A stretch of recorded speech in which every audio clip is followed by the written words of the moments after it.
कधीच नाही चुकणार तुमचे फेवरेट टीव्ही शोज झी5 सोबत, तेही एकदम फ्री। हे बघ पुढे आता कसा ट्रॅप लावतोय ह्याला, हा बघा।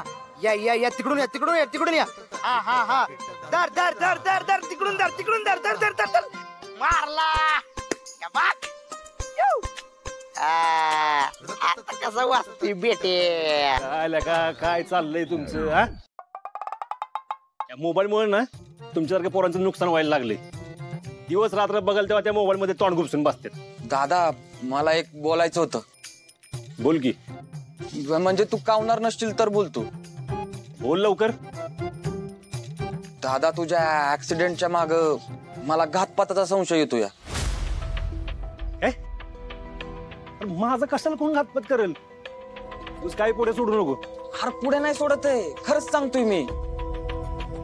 तुझा ऍक्सिडेंट जिथं झाला ना तिथं नायलॉनच्या दोऱ्या बांधल्या होत्या। आता तुला बघ आम्ही रिक्षामध्ये बसवलं तेव्हा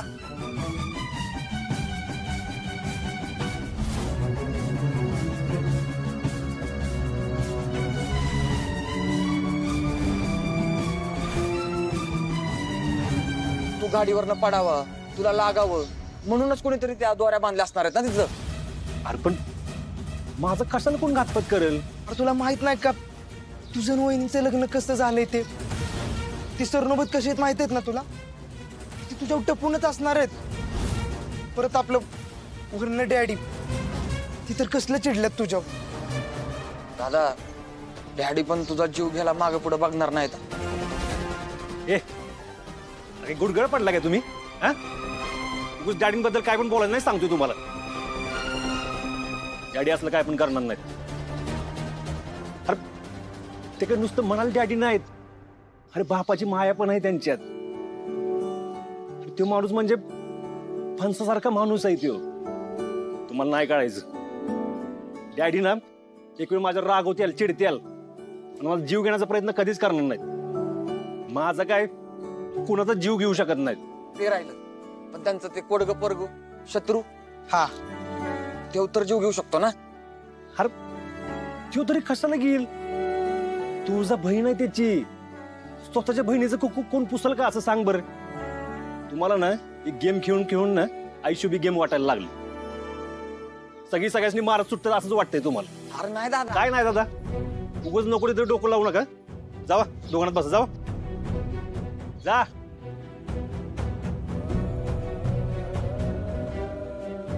काय बी डोक्यात घेऊन बसते उगाच। शत्रू आम्ही ऐकलं ते खरं आहे का? काय? हेच की सूर्याचा ऍक्सिडेंट झालाय। बाबू कसलं न्यूज नेटवर्क स्ट्रॉंग आहे दोघे बायकांचं। तास 2 तास झाले नसतील तर दोघींना कळलं पण लगेच। हे खरं आहे का? कुणी पोहोचवली खबर? सूर्याच्या घरनं फोन आलता का? काय विचारतोय मी, कोण आहे? मोबाईल, तो मोबाईलच असणार आहे खबरी। किती वेळा सांगितलं मोबाईल लांब ठेवत जा म्हणून। मागच्या वेळी मी डॅडींचा मार पडलेला विसरला का तुम्ही? ऐका अजून पण येळ गेलेली नाही। डॅडींना कळलं ना तर मोबाईल सकट दोघींना फेकून देतील। सूर्याला लय नाही ना लागलं? बरं आहे का तो? जिवंत आहे, त्याच्या नशिबानं जिवंत आहे। शत्रू या सगळ्या मागे तू तुझी काळजी घे ना। त्या सूर्याचं काय पडलंय तुला? त्या ऍक्सिडेंटच्या मागे कोण आहे काय आहे ना मला नाही माहित। मी असले मच्छर मारायला ना माझा वेळ वाया घालवत नाही, कळलं ना? त्याचा तो मरल आपोआप त्याच्या कर्मानं।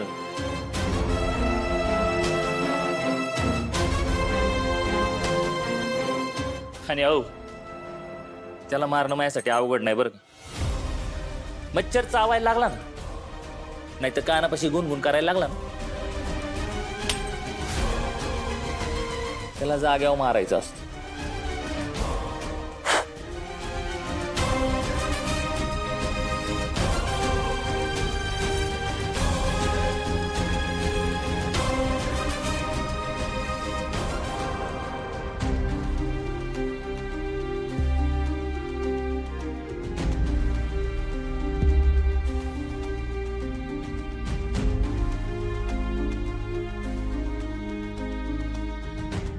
भाग्या, अगं अशी एकटी का बसलीयस?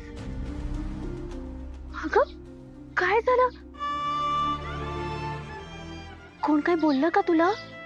मला कोण काय बोललं, त्रास दिला तरी चालत, पण माझ्या दादाला जरा जरी त्रास झाला ना तरी मला खूप वाईट वाटतं, रडायला येतं.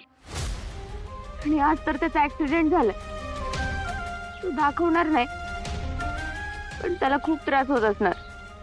हो, त्याला त्रास तर होतच असणार आहे, पण मी आहे ना, मला माहिती त्याला कसं बरं करायचं. आणि इनफॅक्ट आपण सगळे आहोत त्याच्यासोबत. आपण नाही, आम्ही आहे. तू आत्ता आहेस, पण नंतर नसणार. मी खरं बोलते ना वहिनी? तुळजा वहिनी, तुला राग नसेल येणार तर एक विचारू? तुम्ही का ओढलं दादाला यात? त्याची काय चूक होती? तू प्रेम केलं होतंस ना सिद्धार्थवर, मग तू आणि त्याने मिळून तुम्हाला हवं ते करायचं ना. दादाच्या मागे का लागलं? तुमच्यामुळे दादाला काय काय सहन करावं लागतंय. तुला वाटतंय तुझं आयुष्य खराब झालं, पण दादाचं तरी काय? त्याच्या वाट्याला काय आलंय सांग ना. अख्ख्या गावासमोर डॅडी आणि शत्रूंनी त्याला मारलं.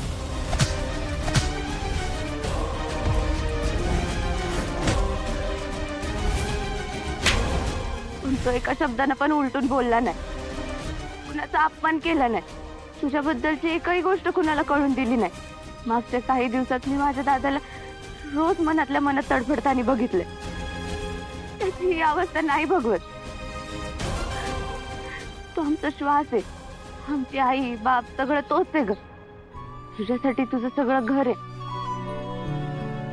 पण आमच्यासाठी फक्त दादा. त्याला काय झालेलं नाही बघू शकत.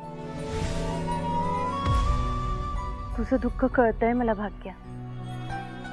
खरंच सूर्याला खूप सहन करावं लागतं. मी यात त्याला ओढायला नको होतं. तुला मी खूप स्वार्थी वाटत असेल ना भाग्या, पण माझ्यावर विश्वास ठेव. मी सूर्याचा फायदा घ्यायचा